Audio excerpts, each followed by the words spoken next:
আমি প্রথমে বলে দিচ্ছি, এটা নাটক করবেন না, সব সমাধান করবেন, কারণ দাঁড়িয়ে বলবো আমি। ছোট্ট, খুবই ছোট্ট। কুরুক্ষেত্রে গান্ধারী, মহাভারতের শেষ অংশ থেকে আমার নিজের পড়া সংগ্রাম। কে কে গানে নারী কণ্ঠে বিরাট তুমি কেন? ভানুবতী, তুমি তোমায় কোথায় নিয়ে এসেছো? অষ্টাদশ দিবস ব্যাপী কুরুক্ষেত্র ধর্মযুদ্ধ শেষ হয়েছে। এই যদি ধর্মযুদ্ধ, তাহলে কেন মৃত্যুর উৎসব? কোন অপরাধে আজ মারণযোগ্য? কোন অপরাধে আমি কৌরব মহিষী গান্ধারী আজ এখানে এই শ্মশান ভূমিতে, এই রণভূমে আমি আমি কাদের কাছে খুঁজে বেড়াচ্ছি? আমার যে সন্তানকে আমি অবহেলা করেছি, কোনোদিনও তাদের স্নেহ দিইনি, তাদের জন্য আমার আচ্ছাদিত নয়নে আজ অশ্রু বাড়ি ধারা। এই যুদ্ধের জন্য আমিও দায়ী, কারণ আমি তো চেয়েছিলাম পাণ্ডবদের জয়, তাই আমার শতপুত্র আজ নিহত। ভানুমতি, এত কারা কারা কাঁদছে, কারা তাদের পিতা, স্বামী, পুত্রদের খুঁজে বেড়াচ্ছে? এই মানবযজ্ঞ দেখতে হবে বলেই কি বিধাতা আমার চক্ষুকে আচ্ছাদিত করেছিলেন? চিরকাল ধর্মব্রতে থেকেছি, ন্যায়ব্রতে থেকেছি, বলেছি যত ধর্ম তত জয়, বলেছি জয়ী হোক রাজা হোক পাণ্ডব সন্তান। তাই আজ আমার এই বেদনা, আঘাত সুখ নব নব ধর্মপথ আমাকে শুধু আঘাত দিয়েছে। আজ নয়, দীর্ঘদিন আগে যখন তরুণী গান্ধার, রাজকন্যা গান্ধারী বিবাহের নামে ধর্মের দোহাই দিয়ে বলি প্রদত্ত হয়েছিল, তখন আমার কথা কেউ ভাবেনি। দুই রাজ্যের রাজনৈতিক কারণে এই বিবাহ সংঘটিত হয়েছিল।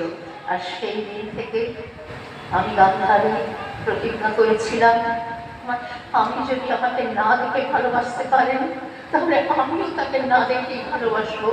আমার চক্ষু আচ্ছাদিত করেছি, পৃথিবীর রং রূপ সমস্ত মুছে গেছে আমার চক্ষু থেকে। দেখিনি প্রিয়তম স্বামীর দেহদানকে, দেখিনি সন্তানদের স্নেহ বাড়ানো।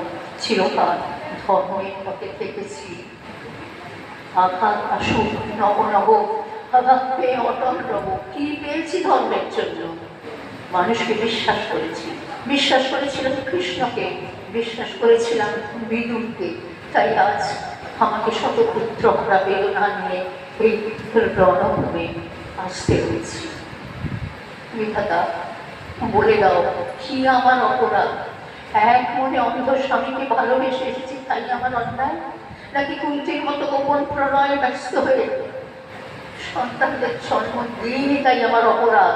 নাকি আমার 100 পুত্রের শুদ্ধ ধন জন্ম দিয়েছি তাই আমার পাপ? আজ পঞ্চপাণ্ডব রাজা হয়েছে, যারা কুরুবংশের কেউ নয়, যারা পাণ্ডুর নামে কুন্তির প্রণয়জাত ফসল, আর আমার শুদ্ধ জাত 100 পুত্র, তারা সবাই সবাই আছে নিহত। তাদের আমি খুঁজে বেড়াচ্ছি কোথায়? আজ যদি একবার কুরুক্ষেত্র যুদ্ধের নিয়ন্তা কৃষ্ণকে কাছে পাই, তাকে আমি জিজ্ঞেস করবো, তুমি কোন অপরাধে আমাকে শাস্তি দিলে? ধর্মপথে থাকার জন্য, সত্য পথে থাকার জন্য? চিরদিন আমি যে বলে এসেছি, জয়ী হোক রাজা হোক পাণ্ডব সন্তান, আমার সন্তান থাক নিষ্ফলের হতাশের দলে। সেদিন জননীর কথা শুনতে কমনি বিধাতা, যেদিন ধৃতরাষ্ট্রকে বলেছি ত্যাগ করো পুত্র দুর্যোধনে, সেদিন শুনে শুধু মায়ের মুখের কথা, শোনি তার অন্তরের ব্যথা। আজ এই রণভূমে আমি খুঁজে বেড়াচ্ছি আমার অভাগা পুত্রদের, যাদের আমি স্নেহ দিইনি। আজ তাদের জন্য আমার আচ্ছাদিত নয়নে কেন সুহারি ধারা? একজন, অথবা একজন আমাকে মা বলে ডাকো। দুর্যোধন, সুযোধন, চন্দ্রেও বিকর্ণ সুবর্ণ একবার আমি খুঁজছি। জননী গান্ধারী কে কে আমাকে জননী বলে ডাকবে? জননী আমি কৃষ্ণ। কৃষ্ণ বাসুদেব, তুমি এসেছো? কি দেখতে এসেছো কৃষ্ণ? মার্জনা ভিক্ষা করতে জননী। মার্জনা? কৃষ্ণ তুমি কি পারবে আমার একজন সন্তানকেও বাঁচিয়ে দিতে? তোমার সকালে রাজত্ব দেবার জন্য তুমি আমার সমস্ত পুত্রকে নিধন করেছো একবার। আজকে তোমার গান্ধারী আচ্ছাদিত নয় অশ্রুভারা দেখে করুণা হচ্ছে? করুণা হয়? নারী দুঃখে তো তোমার করুণা হয় না।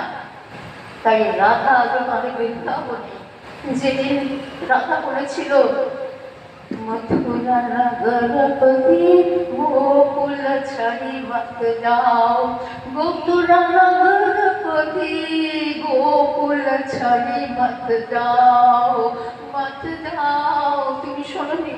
তুমি চলে এসেছো। আজও রাধা নামে বৃন্দাবনে শূন্য ভেল মন্দির, শূন্য ভেল নগরী, শূন্য ভেল দশদীশ, শূন্য ভেল সগরী। আজ তুমি দ্বারকাধিপতি রুক্মিণী আর সত্যভামার স্বামী।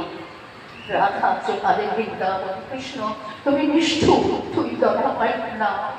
তুমি তুমি কোন অপরাধে গান্ধারীকে এই শাস্তি দিয়েছ?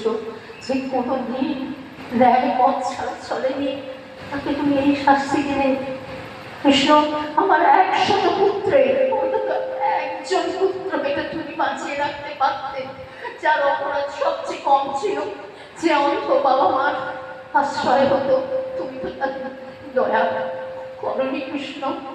আজকে আমি তাদের খুঁজে বেড়াচ্ছি, তারা কেউ নেই, কোথাও নেই। আমার মনে পড়ে রাজসভায় যখন আমার কুপুত্র দুঃশাসন কুলবধূ দ্রৌপদীকে অপমান করছিল, সেদিন সবাই নীরব ছিল। পিতামহ ভীষ্ম, মহামতি বিদু, দ্রৌপদীর পঞ্চস্বামী পঞ্চপাণ্ডব কেউ কোনো প্রতিবাদ করেন। শুধু আমার গান্ধারীর পুত্র তরুণ বিকর্ণ প্রতিবাদ করে সভা ত্যাগ করে এসেছিল। তুমি তো তাকেও অন্তত বাঁচিয়ে রাখতে পারতে কৃষ্ণ, যে অন্তত একবার আমার অন্তত বাবা মার সহায় হতো। তুমি তোমার সখী পাঞ্চালীর জন্য তার স্বামীদের রক্ষা করেছো। চেয়ে দেখো আমার 100 পুত্রবধূ ভানুমতীদের সবাইকে, ওরা তোমার কাছে কি অপরাধ করেছে? তোমার পাঞ্চজন্য ধ্বংসের আহ্বান বহন করে এনেছে। আর আমার কিছু নেই কৃষ্ণ। জননী আমি প্রায়শ্চিত্ত করতে। প্রায়শ্চিত্ত? আর প্রায়শ্চিত্ত হয় না কৃষ্ণ, আর প্রায়শ্চিত্ত হয় না। আমার 100 পুত্র পৌত্রদের হারিয়ে আমি অন্তরে জেনেছি বন্দী মানচিতা। এই শোকাশ্রু আজ ধর্ম প্রতি গান্ধারীকে অন্যভাবে চালিত করছে। আজ আমি তোমাকে অভিশাপ দেবো কৃষ্ণ। তুমি যদি ভগবান হও, তুমি অভিশাপ তুমি কাটাতে পারবে না। ভগবানের শক্তির চেয়েও জননীর শোকাশ্রু ক্ষমতা অনেক বেশি। আমার চিতা বন্দিমান অন্তরে আমি জেনেছি। আমি আজ আমার শতপুত্র পৌত্রদের নামে তোমাকে অভিশাপ দিচ্ছি কৃষ্ণ। তুমি ভগবান হলেও একদিন তোমার যদুবংশ ধ্বংস হবে। আমার বংশ, পুরো বংশকে তুমি ধ্বংস করেছ। আমার দয়া হয়নি, করুণাময় দীনবন্ধু গান্ধারী সারা জীবন কখনো কোনো অভিশাপ দেয়নি। আজ অষ্টাদশ ব্যাপী ধর্মযুদ্ধের শেষে গান্ধারী, ধর্ম প্রতি গান্ধারী, অন্ধ গান্ধারী তোমাকে অভিশাপ দিচ্ছে কৃষ্ণ, তোমার যদুবংশ ধ্বংস হবে। কুরুক্ষেত্র যুদ্ধে গান্ধারীর প্রথম ও শেষ অভিশাপ যেন শান্তি বহন করে আনে পৃথিবীতে। ধর্মেই যেন ধর্মযুদ্ধ হয়, শোক নয়, হিংসা নয়, মৃত্যু নয়, ধর্মেই যেন ধর্মের শেষ হয়। এই কুরুক্ষেত্র যুদ্ধক্ষেত্রে গান্ধারী এই শেষ প্রণতি। বলিস ধরা মাঝে শান্তির বাড়ি, বলিস ধরা মাঝে শান্তির বাড়ি। বিষধরা মাঝে শান্তির